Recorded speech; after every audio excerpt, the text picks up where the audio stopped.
Okay, it says we're live. So give it a second to make sure. And then we will move along. There we go. Yes, we are. Right. Welcome to 16th September evening live stream. This is really more of the Ask Questions specifically section. So I don't keep much handy. I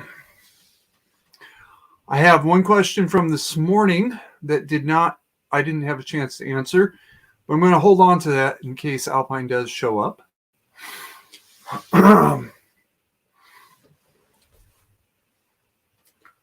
Unasked questions of the universe.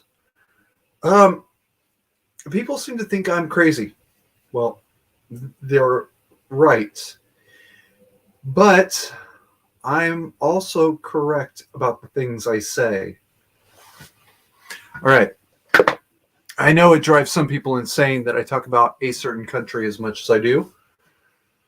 But I've looked into this. I've dug into this. I've actually went looking for evidence to the contrary. I couldn't find it.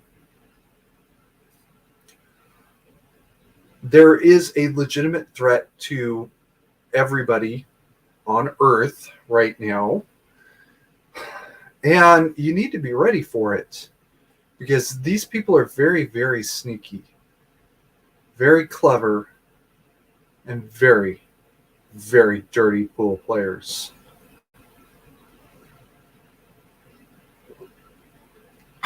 Oh, crap. Excuse me. I also forgot to send out notifications, special notifications, that is, for this afternoon. Well, I hope I see everybody. All right, got 2 viewers according to StreamYard. And for whatever reason, StreamYard tends to be ahead of YouTube by a couple seconds. So, let's continue on.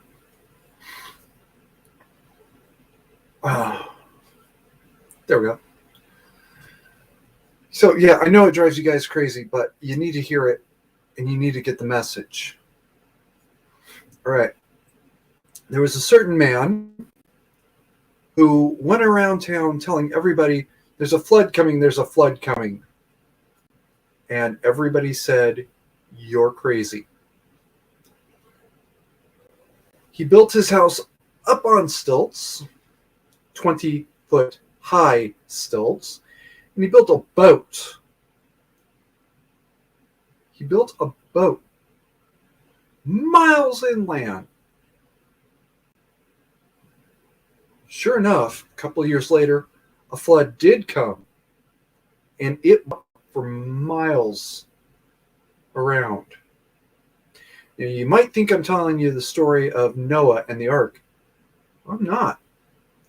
His name was Joe Brown, and this was Eola, Oregon, 1843? I believe it was 1843. It was before Cynthia caught fire. Cynthia is a city, and it's now known as Dallas, Oregon. He told everybody there was a flood coming. They told him he was crazy, and then the flood came. And because nobody listened to that stupid drunkard, which he was, he was what we today call an alcoholic, they didn't stand a chance. That stupid drunkard was also a sailor off of a freighter that had wrecked up in Portland. He had made his way down to Eola, and he's looking at this valley. I've been in that valley. I've touched the sign that talks about the flood, and he says, this is a floodplain. This area is going to flood out. He tried to raise the alarm. But because he was an alcoholic and he was crazy, nobody listened to him. They all died.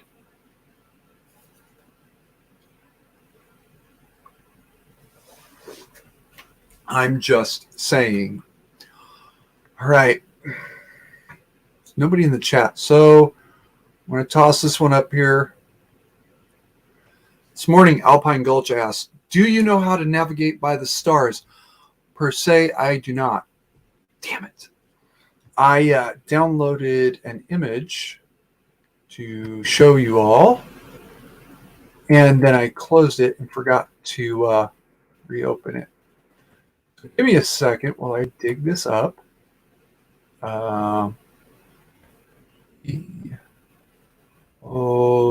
Laris. There it is.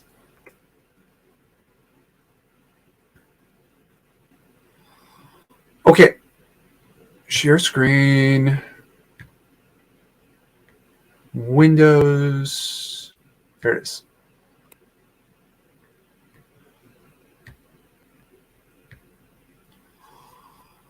All right. So my land nav sucks. My ship, my navigation at sea is reasonably good. Navigation by stars, I'm a little bit weaker on, but I can find Polaris. Actually, I'm going to go to the full-size image so I can see what I'm doing. All right, so you take the Big Dipper, and you should know the Big Dipper from the Little Dipper. And those last two stars in the gourd itself, in the cup itself, draw a straight line from them. Basically, the next star over is Polaris. That is the North Star. If you keep Polaris right ahead of you, you're headed north. On your starboard side, you're headed east. On your port side, you're headed west. Excuse me. On your starboard side, you're headed west. On your port side, you're headed east. The Big Dipper during the era of the Underground Railroad was referred to as the drinking gourd. Members of the Underground Railroad and slaves running away would actually say to themselves, follow the drinking gourd. That's what they were referring to. Draw that straight line out, and you should be headed north. If nothing else, you will find Polaris, and you can find north. If you have a sextant or an accurate compass, you can take a reading off of that to know what your actual direction is.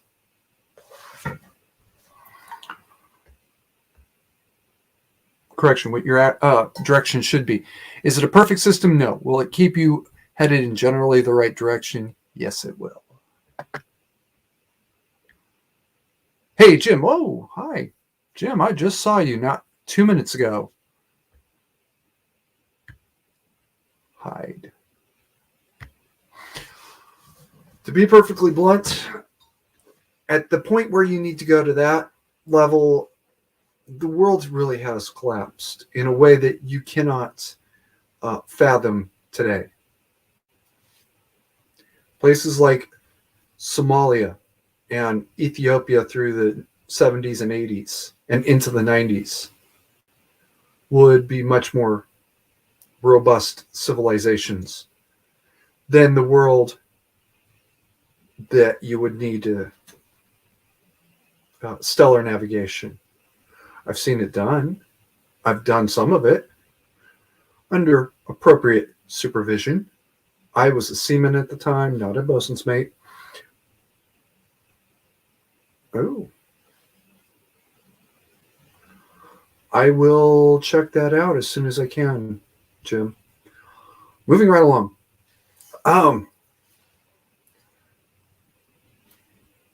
That question reminded me of something from the 80s. That's so 80s.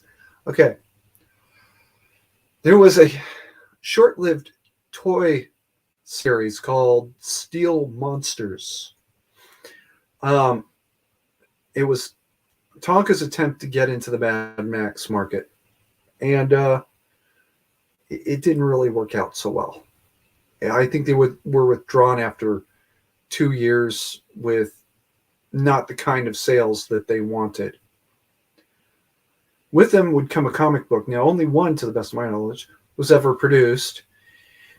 And it was about, well, the whole theme was post-apocalyptic world and the valiant guys on one side fighting for everybody's rights and the evil raiders on the other. The only comic that was produced was about a very large group of survivors. It looked like a couple hundred people who were following the Jewel of the North, which happened to be the last known compass. I guess Tonka didn't know about the Big Dipper.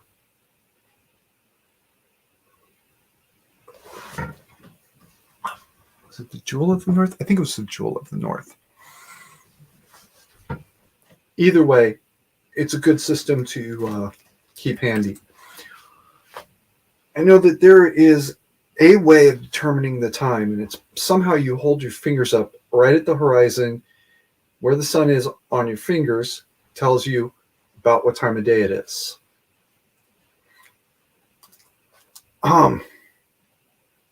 I really wish I understood this concept. Now, there's another channel, Odin's Wolf Survival, that does this sort of thing all the time. They demonstrated how to make fire cord, which is basically candle wick. It works. I cannot complain. But yeah, it's basically candle wick. You have to make it correctly. And he demonstrates a couple of failures in the process. I've actually reached out to him and asked him to do that finger thing, and unfortunately I haven't heard back yet. So maybe if y'all got on his case, help your carry out. Moving right along. All right.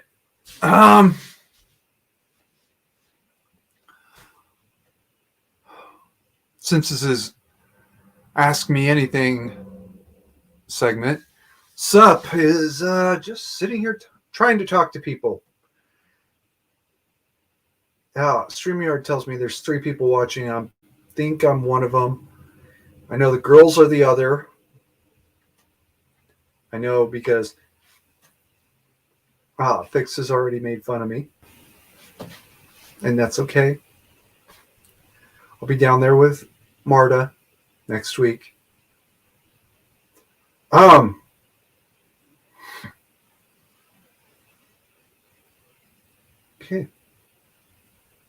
Yes, we are caught up now. So yeah, I know it drives people insane to think that I'm like this, and I'm okay with that.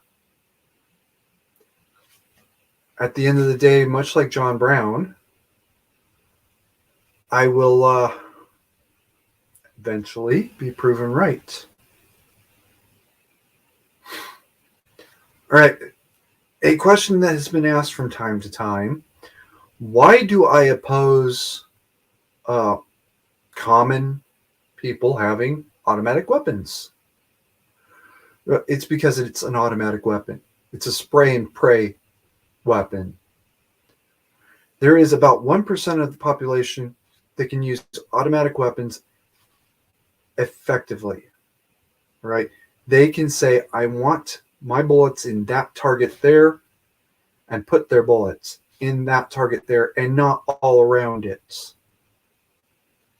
I am not one of that 1% crowd, and I don't know any that have been in my streams or commented on any of my videos who can.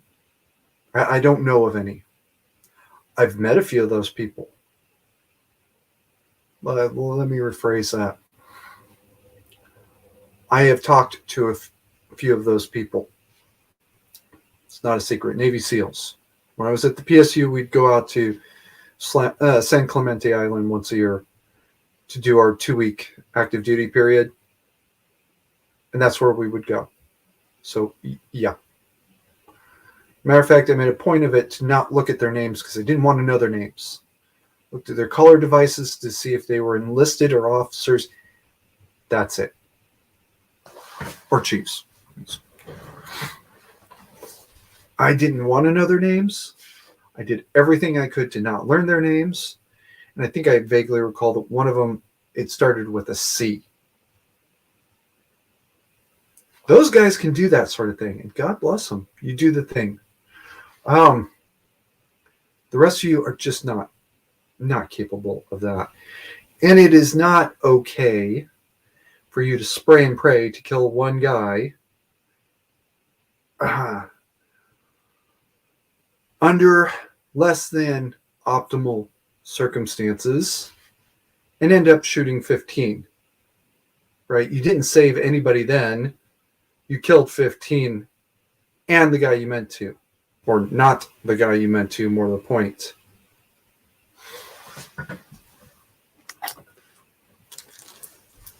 As far as semi-automatic weapons go, yeah.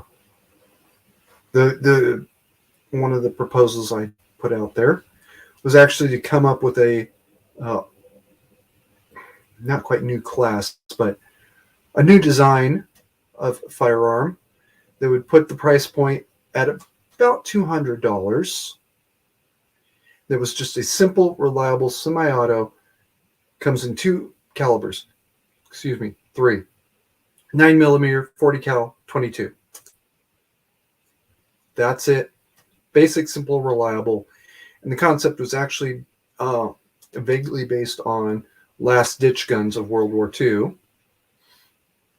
Matter of fact, I had that epiphany while watching a forgotten weapons video on the last-ditch Arisakas, when Japan was actually, if I understand correctly, Okinawa was occupied, or Saipan maybe. The Japanese know the war is going badly. They're going to produce as many guns as quickly as they can, put them in as many hands as they can, and harass the Americans once they come ashore, and make the Americans pay for invading Japan. They're not going to stop the invasion, but they're going to make us pay for it so horribly that we might sit down at the bargaining table. That day didn't come. And something like 1,000 of them were discovered under an old school. First part of last year, I believe it was.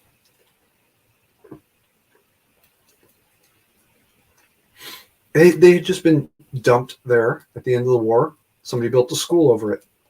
Okay, that's fine. That's understandable. What a treasure trove to discover. This morning, I talked about how mandatory carry was not actually for Americans per se.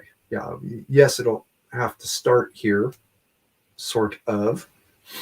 But it's not meant for just the U.S. It's meant for the entire world. You have a natural right to self-defense. At the end of the day, you need the means to do so. I was asked during the day if there are some places that are just not ready for it.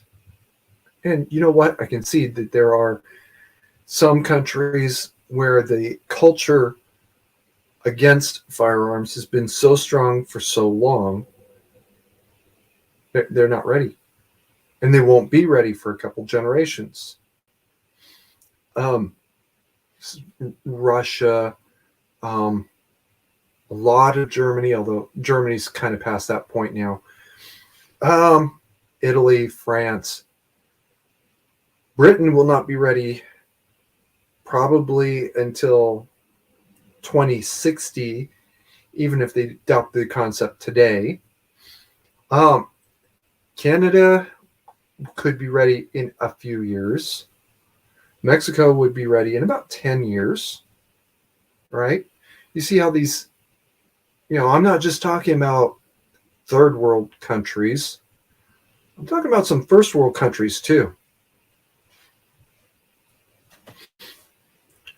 Strangely enough, I think despite their laws, Japan would be ready in about 2 to 3 years. If they adopted the concept of mandatory carry today, they could be ready in about 3 years. They already have the social infrastructure in place. That's mostly the school system to be able to instruct their very young on proper firearms. And with that in mind, I hasten to add they should probably develop a gun just for the schools. Oh, excuse me. They cannot successfully seat a real bullet. I'll come back to that in a minute. But other than that, they'd be ready to go. 3 years, tops. Within 3 years, half of the country would be qualified to have their concealed carry permits and would know how to properly use a rifle.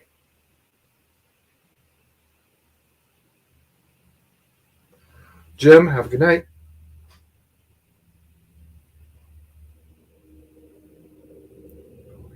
Bellowing for shit. Okay. In the meantime, yeah, Japan would be ready in just like instantly, basically.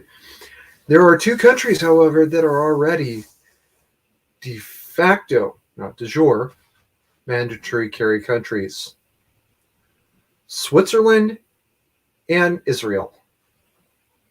In both of these countries, there is mandatory military service. Now, for Switzerland, I believe it's only for men. For Israel, it is for everyone. You have to get an exemption to get out of it. Also, in Switzerland, there's no mandatory military service for women, but you can volunteer as a woman, and you're not volunteering to be a nurse or a cook or work in the laundry. You may be volunteering for infantry, digging trenches and foxholes and manning M2 machine guns. You have a Merry Christ's Mass as well, Jim. Why not?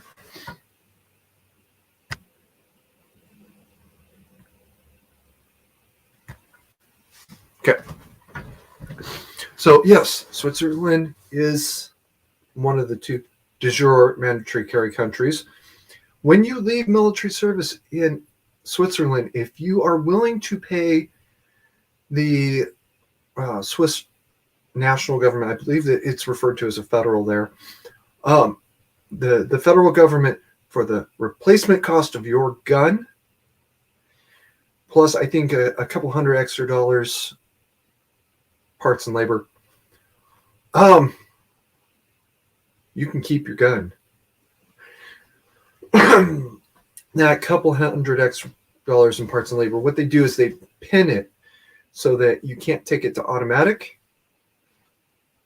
and then you take it home and you put it in your locker. And people who've been to Switzerland have told me, yes, you walk into a cafe or a bistro, or my friend said the word restaurant, but anyway, and you can see hunting rifles hanging from hat racks by the door, and nobody fucks with somebody else's gun. Fucking incredible. While you are in the military, you are actually sent home with your gun. Some people have pointed out to me that you are not sent home with ammo. You're right. My friend is right. They are not sent home with the ammo. They used to be, and it was called pocket ammo. For more information on this, actually, go see Bloke on the Range's channel. He talks about it at one point. In the 1980s, they had one single mass shooting. It was the first mass shooting they'd had ever. And they've had one since then. I think it was 2017, 2016, somewhere around there. In the 1980s incident, a National Guard, the Swiss actually use a different term, but it's the same concept. National Guardsman took his pocket ammo and went and shot up, I believe it was a post office. Hello, Gulch. I'll get back to you in a second. I promise. All right. He went and he shot up a post office. After that, pocket ammo was no longer issued because of one incident. So the idea that they don't issue ammo out is pretty fallacious. Also, there's nothing that stops you from buying it on your own. The idea of having federal tax dollars spent to kill Swiss taxpayers did not go over very well. Understandably so. But it had been the practice for 200, 300-ish years before that. And it's a practice that'll come back eventually. All right, Gulch. You're late. That's okay. I don't care. You're here. That is what I care about. I did answer your question from this morning. Unfortunately, it was before you got here. Sorry. No, I cannot navigate by the stars very well, and I can't navigate by the stars on land basically at all. But you can find Polaris by the Big Dipper. And if you back up a little bit, you can see that part. Remember, this is about asking questions. Love questions. I saw something on Facebook that said, what is it? The truth does not mind being tested. A lie will not tolerate being challenged. Oh, good. Well, then, I must be telling the truth because I fucking love it when people ask questions, especially the hard ones. Right? Ask them respectfully or you're going to piss me off. But other than that, yes, I fucking love questions. I don't get enough of them. I don't. I love the questions. I love the truth being tested here.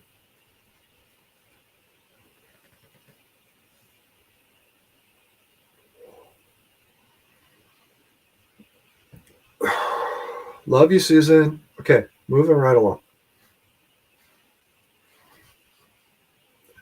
The only thing that's stopping anybody watching this, at least any American watching this, from doing essentially the same practice as is in Switzerland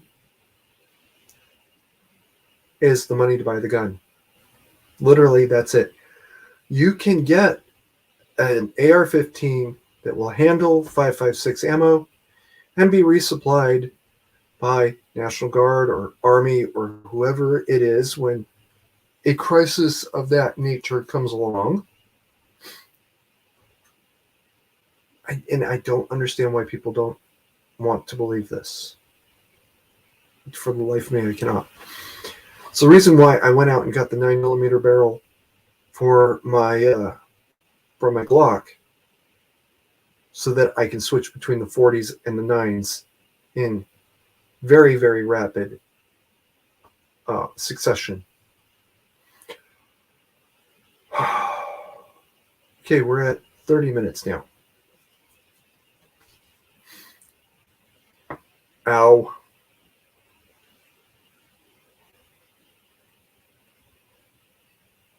And no real questions. Come on, guys. I need the questions. If you have to be a little bit on the rude side, okay, fine. But ask the questions, for God's sakes. I'm not afraid.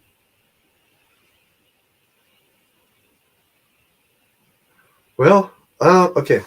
I'm going to highlight this. This afternoon, I'm going to show comments that are relevant. Alpine says, always thought the questions you wanted were strictly gun topic. Glad to see all questions are welcome. At least have it reasonably within the subject, right? Don't ask me about my pant size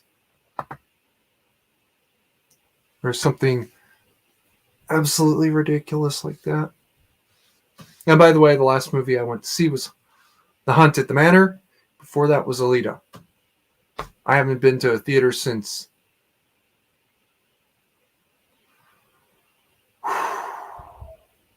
Papa Carry Me and the boys went to go see Cars. That was a while back. Okay, moving on. I don't like theaters anyway. Fuck it. All right. So yeah, don't get ridiculous with the questions, but yeah, go ahead and ask. And if I don't like the question, I'll just ignore it. And y'all will know if you're tuning in live because you'll see it in the chat. Or not see it in the chat.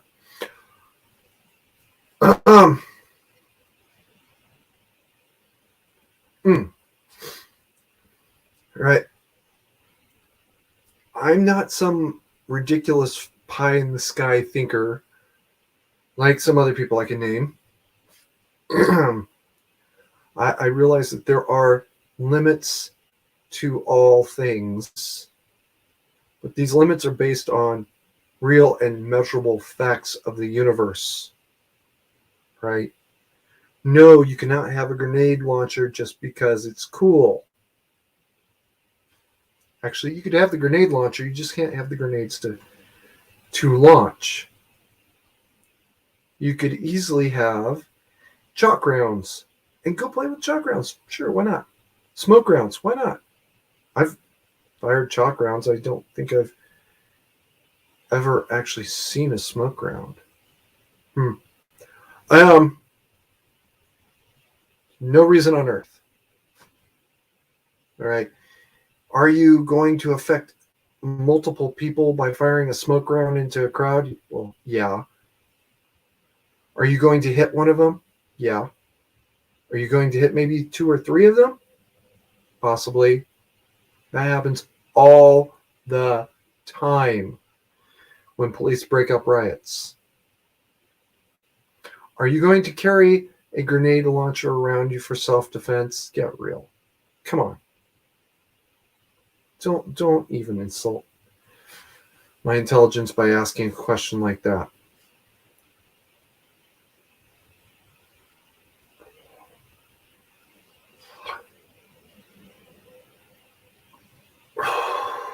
Sorry. Hold up a second, guys. I'm going to check something.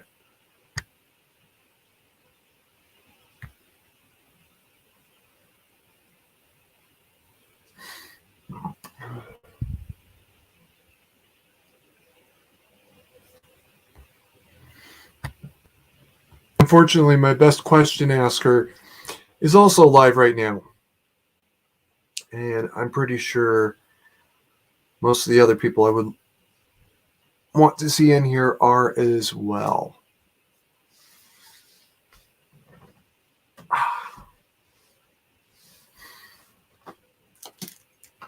Question that has been asked in the past: what about your shirts? This one and the Union Army shirt. GearHuman.com. Oh, wow. That is not an endorsement. Not exactly. And it's sure as shit not a paid one. I'm sure they'd pay me to not wear their shirts. Oh, the boots are by Kaboots.com. They're too hard for walking, but great for riding. Okay, get home bag questions. I'm going to make a very simple statement on your get home bag. Food, water, something to protect you from the environment, especially if you get caught out overnight where it's cold. And oh, goggles. My goggles are in here. My goggles are a little bit special. This is actually have two pairs. One has a mostly clear lens, this pair.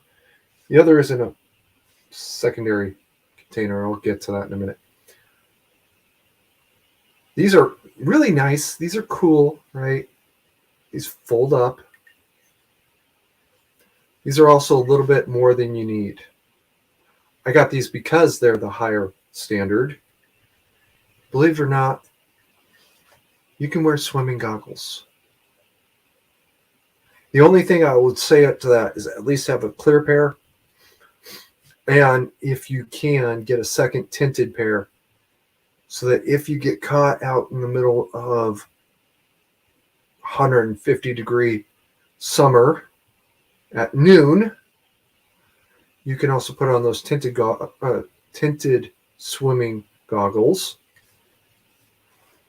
and not have to worry about the fact that it is so bright out that your eyes are literally boiling in your head. And they're cheap. They're easy to replace in summer. They're harder to replace in winter, but that's okay.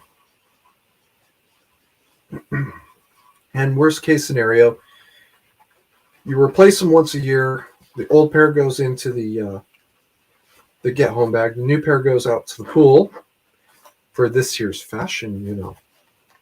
It's the fashionable thing for this year. $5 all told. I meant to pick up two pairs of swimming goggles this summer, and I totally forgot about that. Oops. Food. Yes, I have the Mayday. Ghost Tactical actually has something he likes, and it's brilliant. He carries gummy bears. Now, I don't like gummy bears.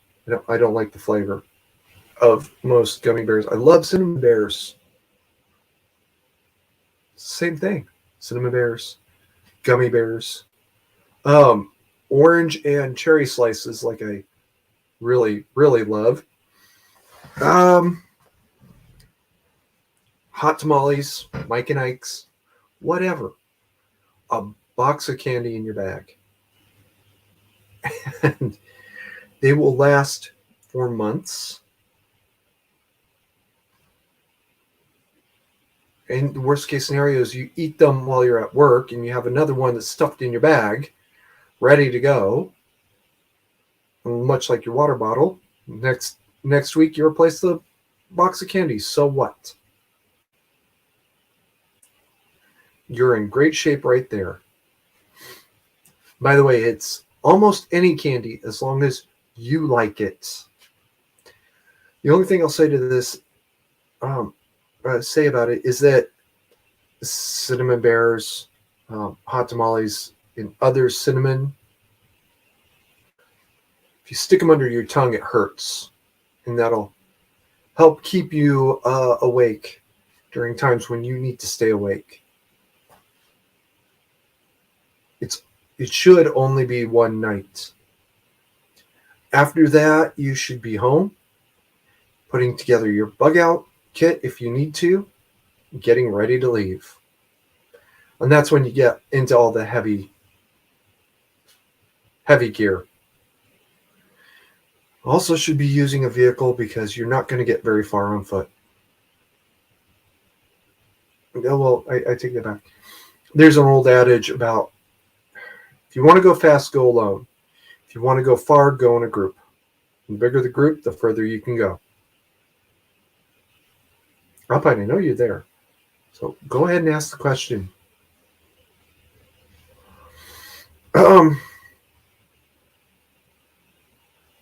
In reality, your get-home bag should be able to fit into a mid-sized woman's purse.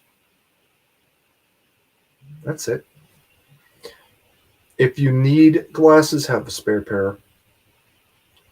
I do not have to have my glasses to function. It just helps a lot.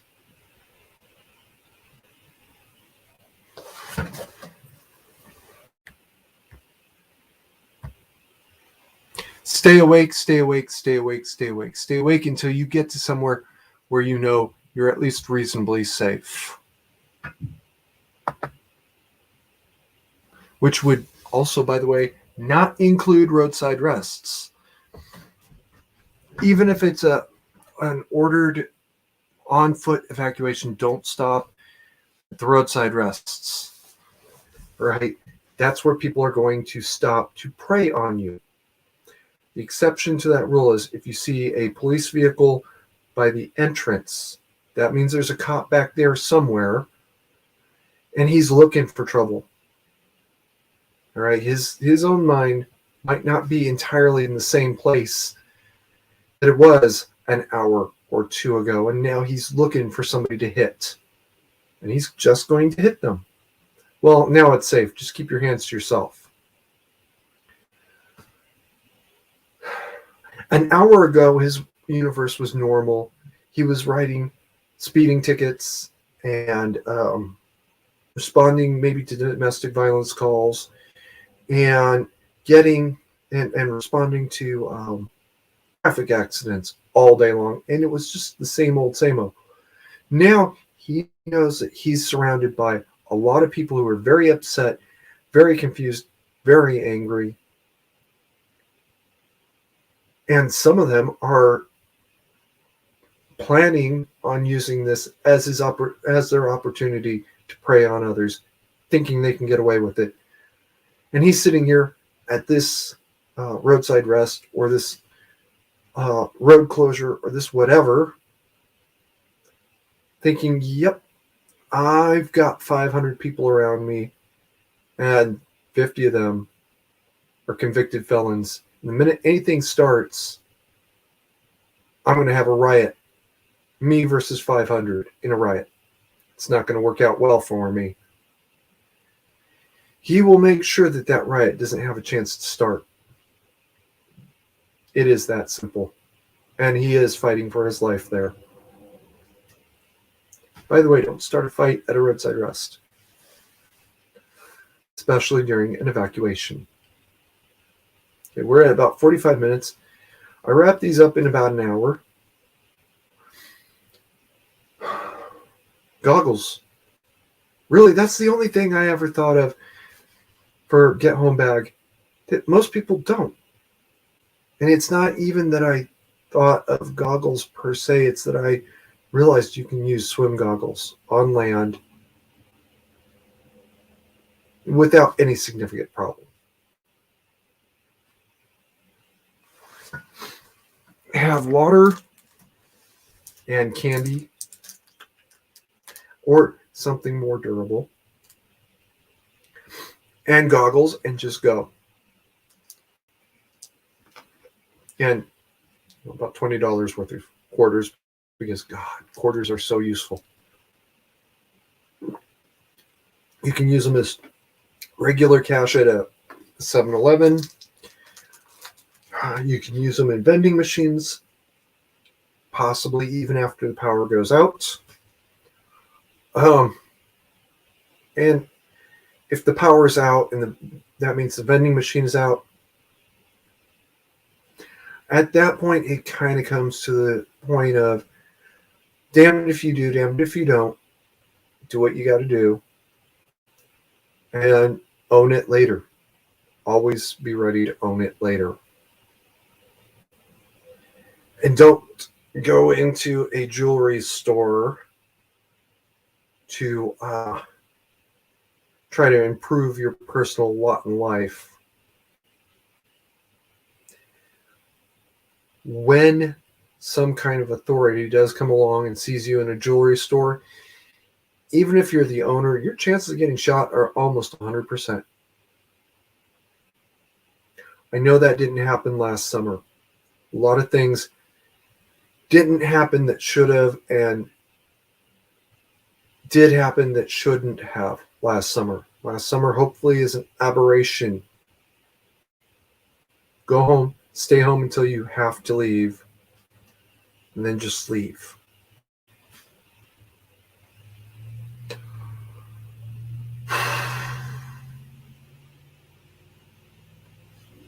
I hope I beat that horse dead enough.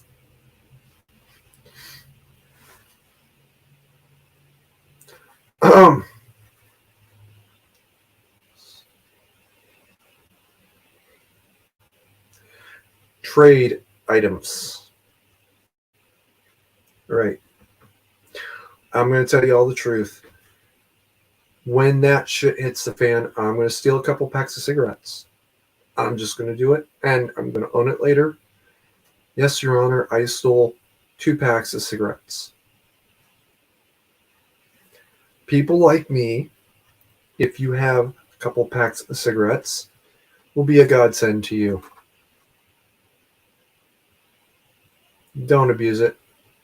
We're not going to be very forgiving if you do. 25 cents for a cigarette is about the standard. Don't go charging 50 cents or $1 for a cigarette in a crisis. You're going to get a fist in your face.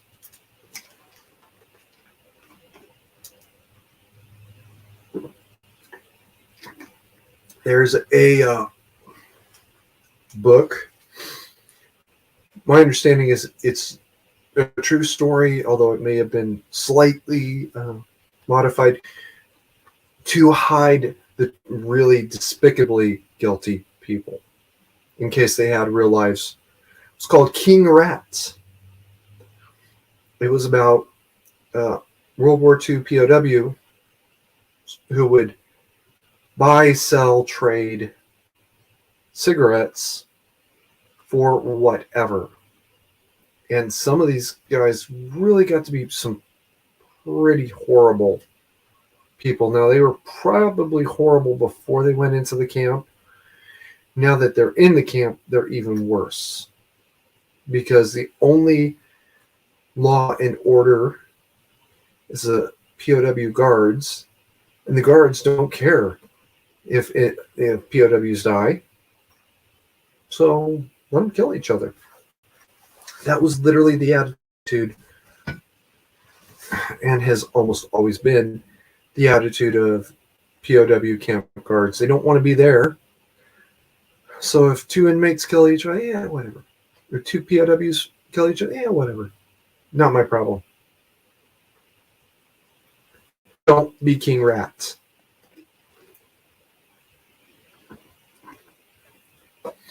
There's an infamous case, I believe, out of New York. A man was being arrested for selling, quote, loose cigarettes. If he was selling them at 25 cents a piece, he probably would have been ignored by the cops. But no, he was going way above that, drawing attention to himself. That's why the cops went down there to deal with him. He was making an ass of himself, and everything exploded from there. I know that there was a federal investigation. If I recall correctly, at least one of the cops was convicted, and he did that to himself. But this guy started the ball rolling by being an ass.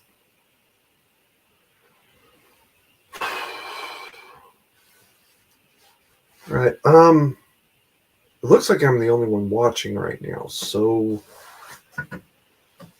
unless somebody's got a real question.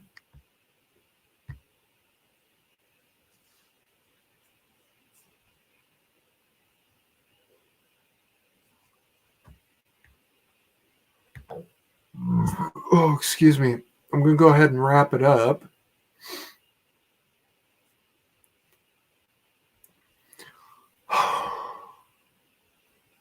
Yeah, I'm going to go ahead and wrap it up here. have your get home bag ready because 9017 is coming. It is coming. Just like John Brown's flood. And until then, keep calm and mandatory carry on.